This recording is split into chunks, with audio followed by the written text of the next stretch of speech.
All right, today we are talking about logic. And no, don't worry, this isn't going to be some boring, stuffy lecture.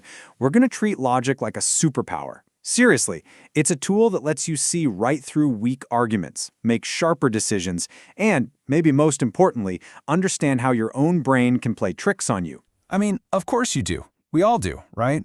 We like to think of ourselves as reasonable people who make sense. But here's the catch. Study after study shows that while we're definitely reasoning animals, we're also surprisingly illogical a lot of the time. Our own intuition, the very thing we rely on minute to minute, often steers us into these really predictable, repeatable mistakes. Okay, so let's just jump right in with a little test. Picture this.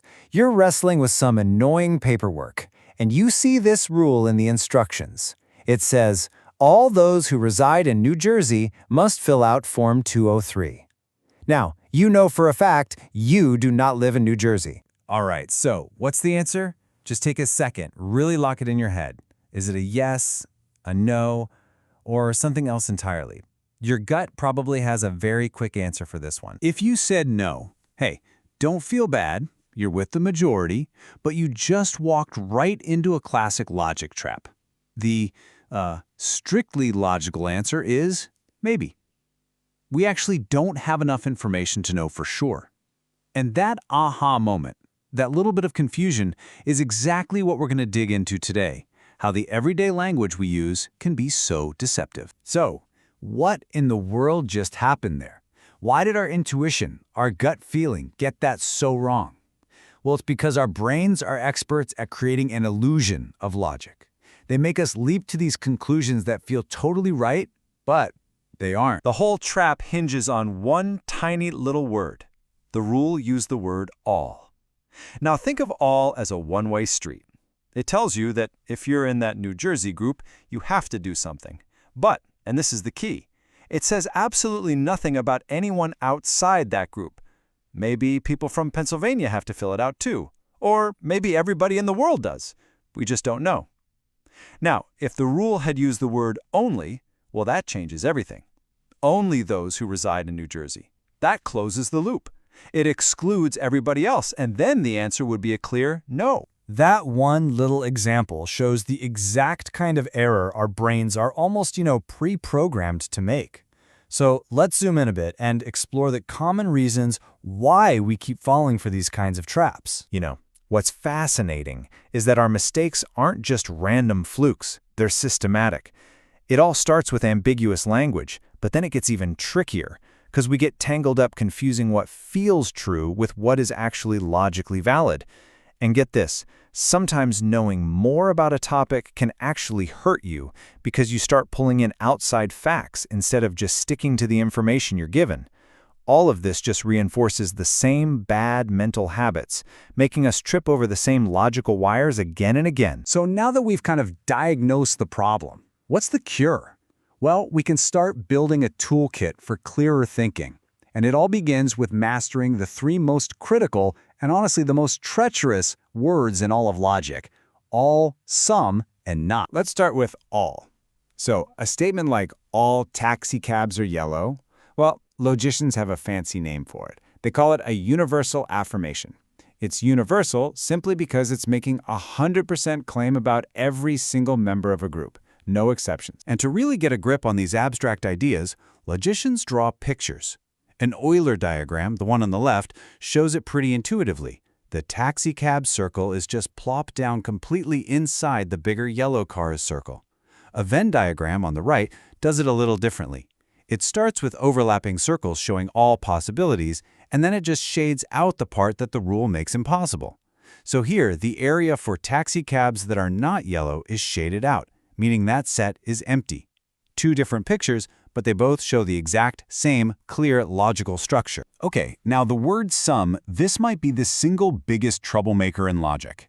In everyday conversation, right, if you say, some of my friends are coming over, you're clearly implying that not all of them are. But in the strict world of logic, some just means at least one. That's it. It could be one, could be a few, it could even be all of them. This huge mismatch between how we talk and how logic works is a trap we fall into constantly. All right, so now that we have our building blocks, all, some, and not, we can start to see how they snap together to build arguments. This is where we move beyond just single sentences and start looking at the structure of reasoning itself, which is often built with something called a syllogism. So here is a textbook example of a perfect, valid argument. Premise 1, all poodles are dogs. Okay, we accept that's true. Premise 2, all dogs are animals. Also true. Now, if you accept those first two things, the conclusion, therefore all poodles are animals, is it's completely inescapable. The logic here is bulletproof. Why? Because the structure is perfect. But now, take a look at this one.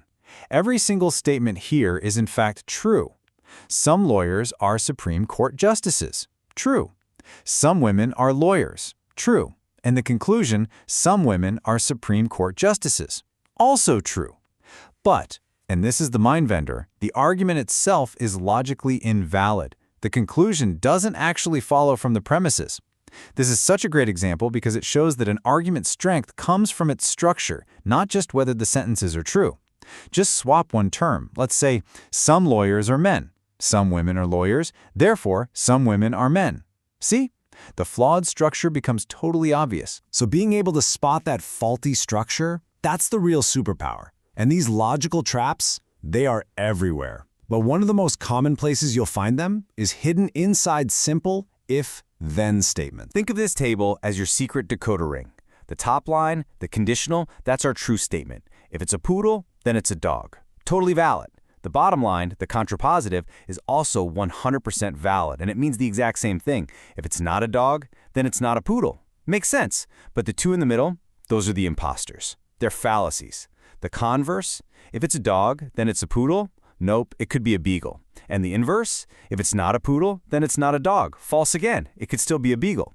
We're constantly mistaking these two flawed versions for the real deal. Okay, so we've looked at all these tools and these traps. How do we actually put this stuff into practice? Let's tie it all together and focus on the real goal here, which is to become a sharper, more critical thinker every single day. So what are the big takeaways? I think it boils down to 4 key habits. First, you've got to separate truth from logic. Just because a conclusion sounds true doesn't mean the argument that got you there is any good. Second, watch your language. Pay laser-focused attention to those little words, all, only, and some. They have power. Third, actively try to prove yourself wrong. Don't just hunt for evidence that confirms what you already believe. Go looking for the one counterexample that could shatter your argument. And finally, learn to think in structure. Try to look past the flashy details and see the logical skeleton holding an argument up, or letting it fall down. And in the end, why does any of this matter? Well, the great American logician Charles Sanders Peirce put it perfectly. He said, to know what we think, to be masters of our own meaning, will make a solid foundation for great and weighty thought. See, this isn't just about winning arguments or acing a test. It's about gaining real control over your own thought process.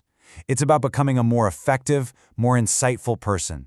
And that is a foundation worth building.